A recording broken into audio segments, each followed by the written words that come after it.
नमस्कार, नमो बुद्धाय, जय भीम, जय जोहार। साथियों, आप सभी का जागो पंच में बहुत बहुत स्वागत। जागो पंच लगातार इस प्रयास में है कि हमारे समाज को ब्राह्मणवाद से मुक्त किया जाए।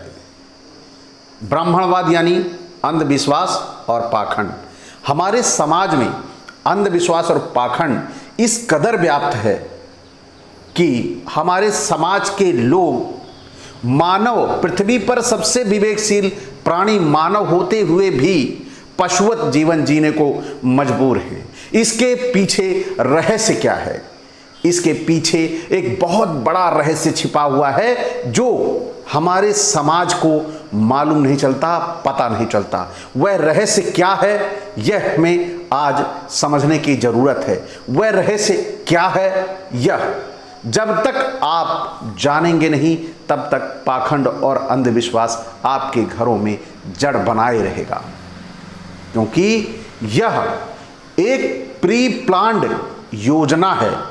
यह पूर्व नियोजित एक योजना है जो ओबीसी, एससी, एसटी को मानसिक गुलाम बनाए रखना चाहती है, बिना किसी हथियार के, बिना किसी तलवार के।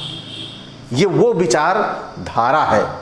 तो इस विचारधारा को हमें समझना होगा, इस विचारधारा के रहस्यों को हमें जानना होगा। तो ये विचारधारा क्या है, आज हम इस वीडियो में आपसे चर्चा करेंगे, आपको बताएंगे, क्योंकि जागो पंच का ये नैतिक दायित्व बनता है कि हमारा समाज अंधविश्वास और पाखंड से मुक्त हो। तो साथियों, आज हम आपको एक ऐसा इतना हैरत अंगेज, बहुत रहस्यमयी, सस्पेंस से भरा एक ऐसा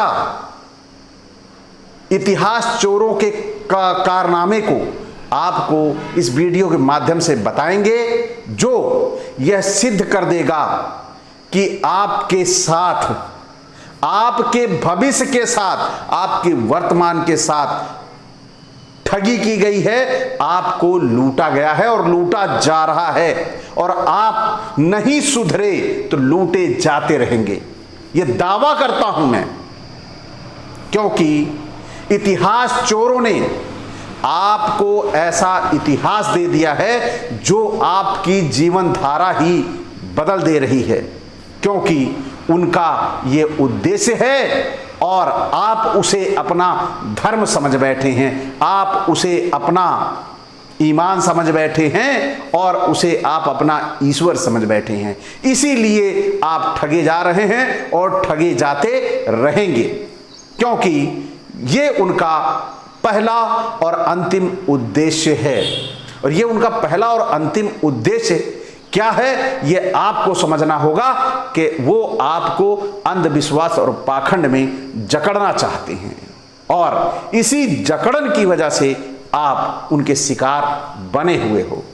तो साथियों, आज हम चर्चा करेंगे, क्योंकि वीडियो बहुत लंबा हो जाएगा इस तरह बात करेंगे, तो आज हम ये वीडियो क्यों बना रहे हैं, ये महत्वपूर्ण इतना क्यों होने वाला है, मैं इतनी बात क्यों कह रहा हूं, वो इसलिए कि आपने यदि इस वीडियो को शेयर ना किया, जागरूक व्यक्तियों से मैं बात कर रहा हूं, अपने सब्सक्राइबरों से बात कर रहा हूं, जिन्हें यह बात समझ में आती है, मैं उनसे बात कर रहा हूं। अगर आपने ये वीडियो शेयर ना किया तो समझिए आपने अपनी कौम से गद्दारी की है, क्योंकि इस वीडियो में वो रहस्य है जो ये सिद्ध कर देगा कि इतिहास चोरों ने कैसे हमारे साथ फ्रॉड किया, हमारे साथ ठगी की, हमारे साथ धोखा किया है। तो आइए, समय न गंवाते हुए हम उस विषय की चर्चा करें जिस विषय में आप सभी ने ये ट्यून किया है। तो आइए, मैं आज बात करता हूं रामायण, तुलसी के रामायण की और व्यास के महाभारत की। ये दोनों आप सभी जानते हैं, रामायण और महाभारत, ये दोनों के दोनों एक अलग अलग युगों की कहानियां हैं। लेकिन मैं यहां बताऊंगा, इस वीडियो में पोल खोलूंगा कि ये दोनों महाभारत पहले लिखी गई है और रामायण बाद में लिखी गई है, या दोनों लेखकों ने समाज के साथ साजिश करने के लिए साथ बैठ के लिखा है, ये आज इस वीडियो में सिद्ध होगा। ये कैसे सिद्ध होगा, ये आप चलिए मैं साक्ष्य सहित आपको सिद्ध करके दूंगा इस वीडियो में। आइए साथियों, तो ये पहले हम चर्चा करेंगे रामायण की, क्योंकि रामायण जो है वो त्रेता युग में लिखी गई थी। त्रेता में राम था और द्वापर में महाभारत थी। तो आइए चर्चा करते हैं रामायण की। रामायण का वो सीन है 27वां सर्ग है, और 27वें सर्ग में राम बैठा हुआ अपने भाइयों के साथ, लक्ष्मण भरत के साथ बैठा, वह कहानी सुना रहा है कब की, जो महाभारत में व्यास ने लिखी है उस कहानी को वो रामायण के उत्तरकांड 27वें सर्ग में वह अपने भाई को कहानी सुना रहा है। यानी यह कह रहा है, श्री राम लक्ष्मण से कहते हैं कि एक राजा थे इला, उनकी कथा मैं तुम्हें सुना रहा हूं कि उनकी कथा कैसी है। इला को उन्होंने कहा, इला को एक ऐसा वरदान प्राप्त था कि वह 1 मास स्त्री और 1 मास पुरुषत्व प्राप्त करने की उनको शक्ति प्राप्त थी। यह वाल्मीकि रामायण के 27वें सर्ग में 87वां सर्ग में लिखा हुआ है। तो राम पूरी की पूरी हाईजैक कर ले रहा है द्वापर युग से कहानी, यानी जो हजारों लाखों साल का अंतर है, उस लाखों साल के अंतर को कम करते हुए राम ने वहां से कहानी उठा ली। ये कहानी उठाना ही सिद्ध करता है, और ये कहानी थोड़ी सी नहीं सुनाते। यानी मैं यहां पे अभी सुना दूंगा, इतना ही कह दूंगा, तो ये कहेंगे कि नहीं वो इला दूसरा था, ये इला दूसरा है। नहीं, तो राम ने क्या कहानी सुनाई कि यहां पर उसी इला को ये पुरुषत्व प्राप्त करने की शक्ति थी 1 मास की। तो ये कहानी महाभारत में भी एज इट इज ऐसी लिखी है, लेकिन यहां पर मैं उनके बच्चों का भी जिक्र करूंगा, उनके विवाह का भी जिक्र करूंगा, जिससे आप सभी को यह स्पष्ट हो सके कि इन्होंने कैसे ठगी की। और आप सभी को यहां पर दिखाई भी दे रहा है कि आप खुद फैक्ट भी चेक करें। ये पुस्तकों का निर्माण मैंने नहीं किया, आप फैक्ट चेक करिए कि वास्तव में क्या उत्तरकांड के 27वें सर्ग में ऐसा लिखा गया है।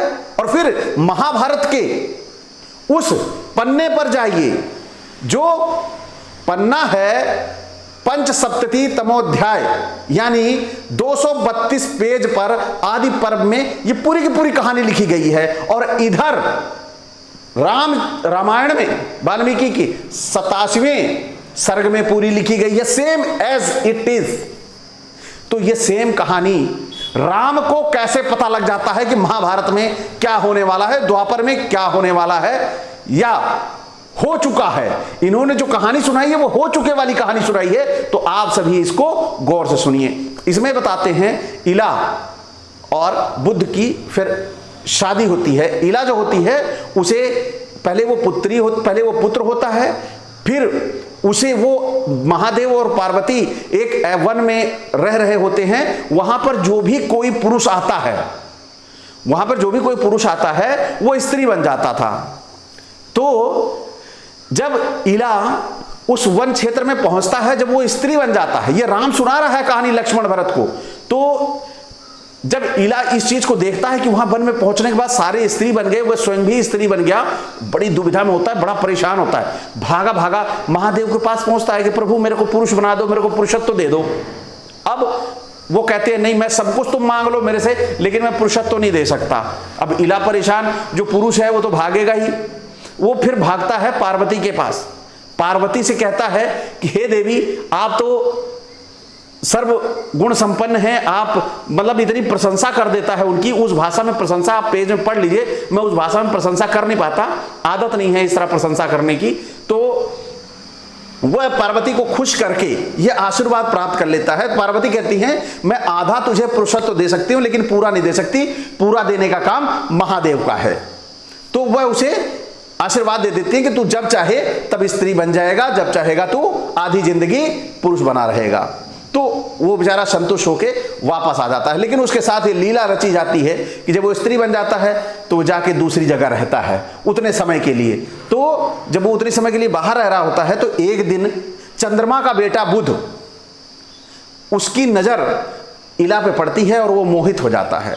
और जब मोहित हो जाता है तो उसकी शादी हो जाती है। और ये लिखा गया है 88वें सर्ग में दोनों का विवाह हो जाता है। फिर इला और बुध दोनों साथ रहते हैं, उन दोनों का संसर्ग होता है, समागम होता है और उससे एक बच्चा उत्पन्न होता है। उसका नाम होता है पुरुरवा।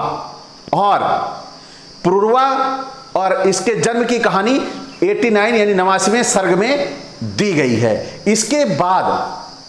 इसके बाद ये बताते हैं कि यह इला जो है वो अश्वमेघ यज्ञ करते हैं। इला जो है वो अश्वमेघ यज्ञ करती है पुरुरवा के साथ मिलके। तो इला को पुरुषत्व की प्राप्ति हो जाती है और वह दोनों अलग अलग हो जाते हैं। और फिर यही कहानी कहता है राम अपने भाइयों से कि हमें भी ऐसे ही अश्वमेघ यज्ञ करना चाहिए। अब आप यहां पे देखिए, ये कहानी सुना रहे हैं यानी महाभारत रामायण से पहले हुई थी, लेकिन हमें परोसा गया है कि यह त्रेता युग में हुई थी रामायण और द्वापर बाद का है। लेकिन द्वापर यहां पहले दिखाई दे रहा है क्योंकि द्वापर की कहानी जब राम सुना रहा है कि इला ने अश्वमेघ यज्ञ किया और वह पुरुषत्व को प्राप्त हुआ। और उसी तरह हमें भी यह अश्वमेघ यज्ञ करना चाहिए। तो इस अश्वमेघ यज्ञ करने से हमारी भी चारों तरफ कीर्ति फैलेगी। यह राम ने अपने भाइयों को कहा और यह रामायण के 90वें सर्ग में दर्ज है, लिखा है। आप सब यहां भी पढ़ सकते हैं और पुस्तकों में भी जाकर देख सकते हैं, फैक्ट चेक कर सकते हैं, पढ़ सकते हैं। क्योंकि जब तक आप अपनी आंखों से देखेंगे नहीं, पढ़ेंगे नहीं, जानेंगे नहीं, तब तक इन इतिहास चोरों की पोल नहीं खुलेगी। तब आप इतनी कहानी सुन चुके इला की कि इला के पुरुरवा पैदा हुआ, पुरुरवा से नहुस पैदा हुआ, नहुस से ययाति पैदा हुआ और ययात की शादी किससे हुई? देवयानी से हुई। इन्हीं दोनों के संसर्ग से यदु पैदा हुआ जो यदुकुल चला। तो आप यहां ऐसा इन लोगों ने लिखा है, इतिहास चोरों ने यादवों को अपने जाल में फंसाने के लिए ऐसा लिखा है। लेकिन यह कहानी यहीं से फैक्ट चेक होती है कि यह कहानी पूरी की पूरी एक झूठ का पुलिंदा और पुथन्ना है। ना कोई राम था, ना कोई कृष्ण था। यह टोटल की टोटल जो कृष्ण था, उस कृष्ण का नाता बुद्ध धर्म से था, बुद्धिज्म से था। उनका कोई भी नाता इन वैदिक या इतिहास चोरों से नहीं था। इन्होंने इतिहास को पूरा का पूरा बदलने का काम किया है। यहां पर आप सभी को स्पष्ट हो जाता है, आप सभी को सेम कहानी, यही पूरी कहानी जो आपको ये सामने दिखाई दे रही है, ये पूरी की पूरी कहानी एक तरफ रामायण है, दूसरी तरफ महाभारत है। महाभारत की कहानी राम बैठ के सुना रहा है त्रेता युग में, तो इसका मतलब है जो त्रेता युग में सुनाया जा रहा है वह द्वापर बीत चुका है। या यह इतिहास चोरों की सबसे बड़ी ठगी है कि वह भविष्य की कहानी बता रहा है राम बैठ के अपने भाइयों को कि हम लोग उसी तरह अश्वमेघ यज्ञ कर दें जैसा उन्होंने किया था। यानी किया था बोल रहा है तो वह हो चुका है, और जो हो चुका है उसके बारे में यह नहीं कह सकता कि वह द्वापर था, बाद में आया था। यह इन मनवादियों की हम लोगों के साथ बहुत बड़ी ठगी है, इसे हमें समझना होगा।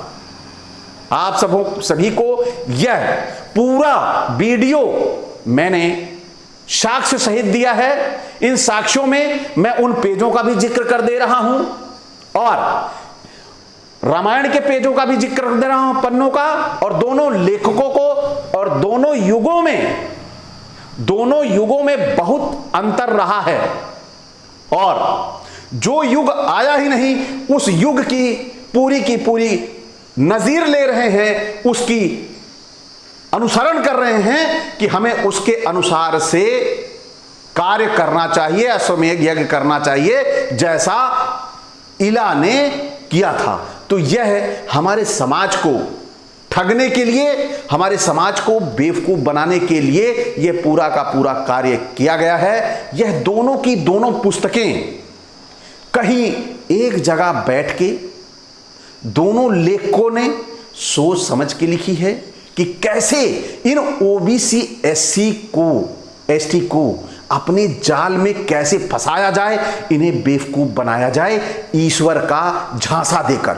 ये ईश्वर का पुलिंदा, ये पूरा का पूरा महाभारत, ये पूरा का पूरा रामायण झूठ का पूरा पुलिंदा है, क्योंकि जो घटना हुई ही नहीं उसको यहां पे नजीर में लिया जा रहा है, यानी उसका अनुसरण किया जा रहा है राम के द्वारा। यही सबसे बड़ा राम का यानी वाल्मीकि का सबसे बड़ा फ्रॉड यहीं पर होता है, यहीं इनका फ्रॉड पकड़ा जाता है। इसी फ्रॉड को आप सभी फैक्ट चेक करिए, मैं जो बोल रहा हूं मत मानिए, दोनों पुस्तकों को खरीदिए और उठा के दोनों के पन्ने पलट लीजिए। मैं पन्ने सहित जिक्र, पेज सहित जिक्र यहां पर कर रहा हूं। आपकी आंखों में धूल नहीं, जो धूल झोंकी गई है उसको मैं साफ करने में लगा हूं मेरे भाई, कि आप सभी जाग जाओ। आपकी आंखों की धूल साफ करने का काम जागो पंच कर रहा है। तो आप इन ठगों से सावधान रहें, यही जागो पंच का नैतिक दायित्व और कर्तव्य है। तो आप सभी को आज का ये वीडियो कैसा लगा? आप सभी इसे अच्छा लगा तो लाइक करें, और जो हमारे नए साथी जुड़े हुए हैं वे सब्सक्राइब कर लें, और हाँ, बेल आइकन का घंटी जरूर दबा लें, जिससे हमारे अगले वीडियो को नोटिफिकेशन आप तक तीव्र गति से पहुंच जाए। इसी के साथ आप अंधविश्वास और पाखंड से मुक्त हों, इसी कामना के साथ आपसे विदा चाहूंगा। नमस्कार, नमो बुद्धाय, जय भीम, जय पेरियार।